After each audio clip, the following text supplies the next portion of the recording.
preparing for service that Sunday's morning service.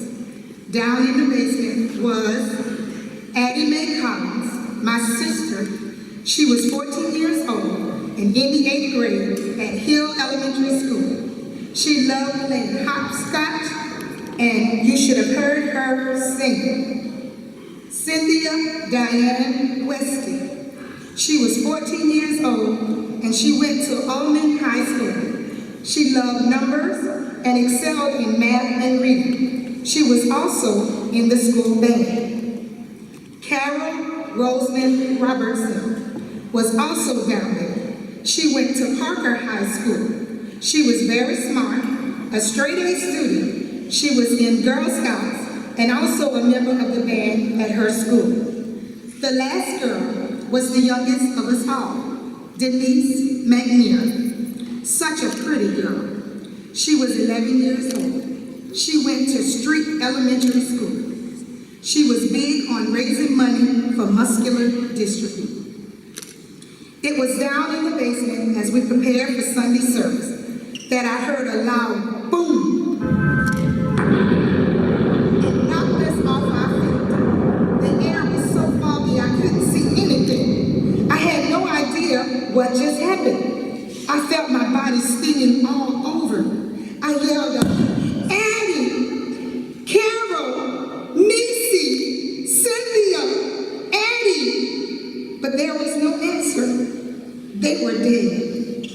15 sticks of dynamite blew up. The saddest part of it all was when the mothers, including mine, had to come identify the bodies. They could only tell by the body structure or the clothes on our backs. They cried, and cried, and you could tell they were hurt and were broken.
I was born on January 15, 1929 in Atlanta, Georgia.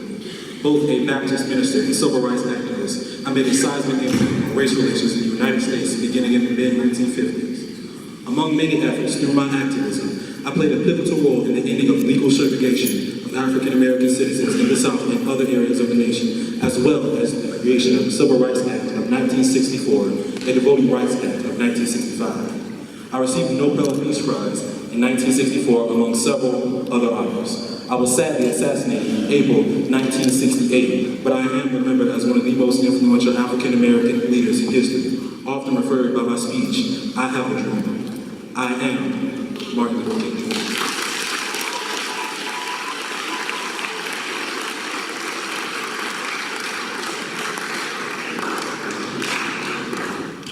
I'm a civil rights activist who was born on February 4th, 1913 in Tuskegee, Alabama.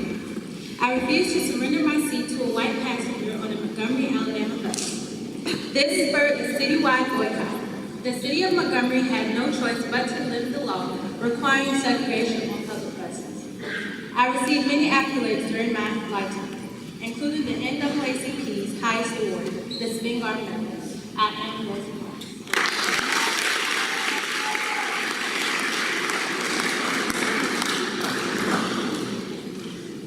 On May 19, 1925, in Omaha, Nebraska, I became a prominent black nationalist leader who served as a spokesman for the Nation of Islam in the 1950s and 60s. Due largely to any efforts, the Nation of Islam grew from a mere 400 members to 40,000 by 1960. Articulate, passionate, naturally gifted, and inspirational, I urge African Americans to cast off the shackles of racism by any means necessary. I am Uncle X.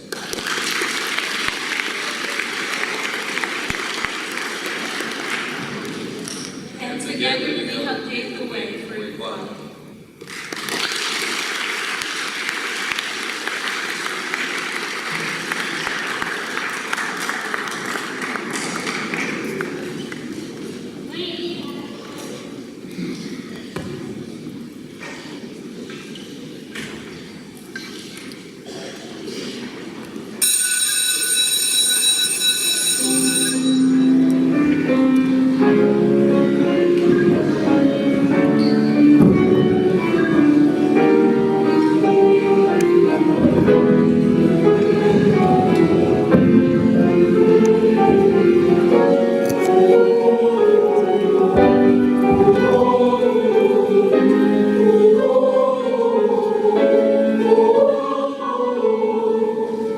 As you know, class, we have coming up our Black History program. We're going to be singing the Spiritual of Moses Hogan, a very famous African American composer. And what's the name of it? Okay, let's do it.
need the small group that's going to perform for the African American History program. I need you to stay after class, please.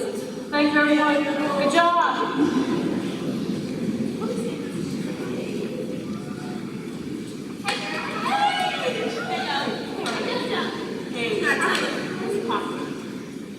John, I was watching Caroline Breakfast last night. Caroline, you know, I love her. Okay, well, watch. Let's go.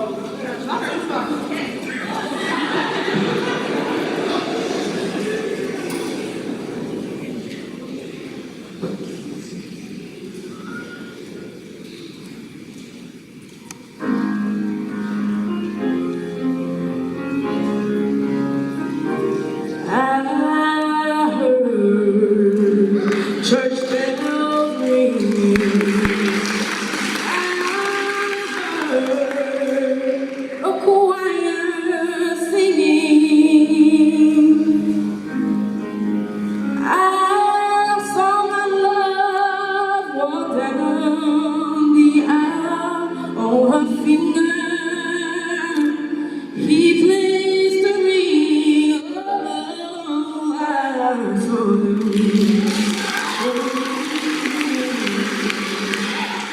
She was standing there with my man. I heard the promise till death do us part. These words was a pain in my heart. All I could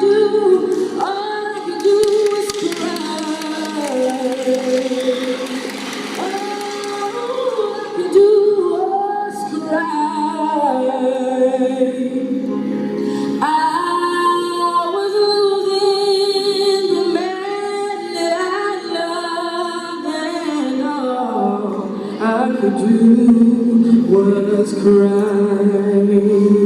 And now the wedding is over. The rights have been thrown over their heads. For them, life has just begun, but mine is in you. Told y'all I could.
and those that come after me. I'm a patriot, a leader, and women, those who love, follow, serve, and lead. I'm an Air Force and Army.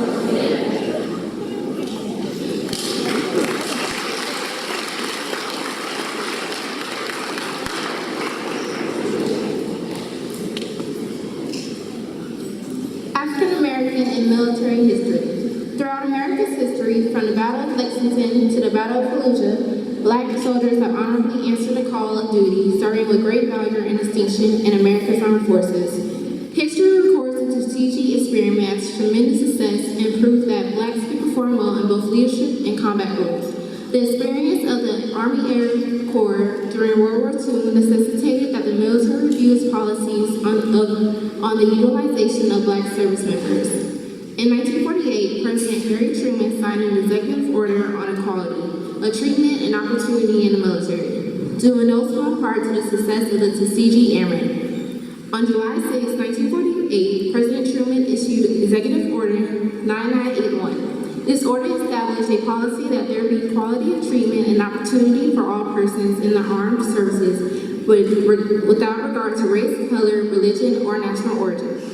Flash forward to November 4, 2008, Senator Barack Obama of Illinois was elected President of the United States, and therefore the 44th President, and the first African American to be elected to that office. He was subsequently elected to a second term in 2012, and is currently the Commander-in-Chief of all armed forces. Some would say the most powerful position in the world. Thank you.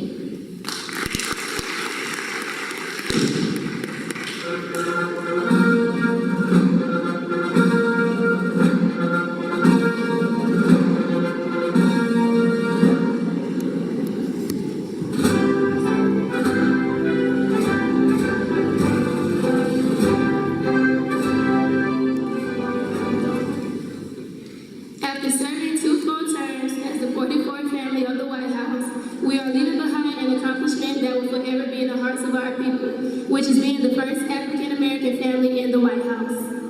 We are President Barack and First Lady Michelle.